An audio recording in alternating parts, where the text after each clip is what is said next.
So tell us one major component that we've helped you sort of realize and implement that's moved you forward a step or two. Well, there's a couple, but I think I've listened to Bruce's podcast, probably like everyone, for 4 years.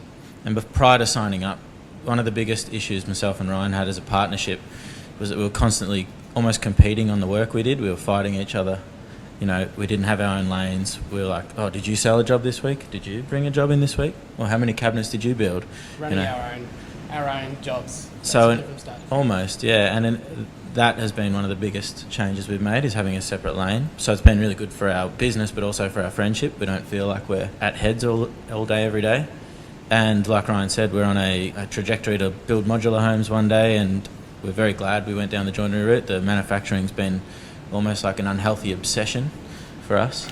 So I took a lot from some of Nigel's podcasts very early on, and sessions with Nigel about, you know, smaller batch sizes, breaking your jobs down, and which was a very natural thing coming from a carpentry background. Everything had to be broken down into smaller stages, but that's been the biggest change for us by a long way. We've come down from, without mentioning it, our team's grown dramatically, but our lead times have gone from 2 months to 4 days.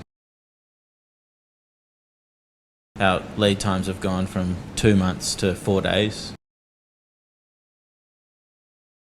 So it's been big changes. The batch sizing being the structure of it all, the biggest, by far the biggest gain we've had. Do you have anything to add to that, Ryan? Yeah, it's funny, that exercise we did yesterday was really interesting. It's actually something we were actually going to a very similar system in the process that Andy's sort of been toying with. So it's funny, we did a whole factory reset only in April. So we shut down for 2 weeks, completely gutted the factory, moved everything around, painted the floors. So we're not scared to stop and change, because we know we've done it 3 times now, which sounds silly, but the speed at which we're going now is just, you don't even think about it, do you?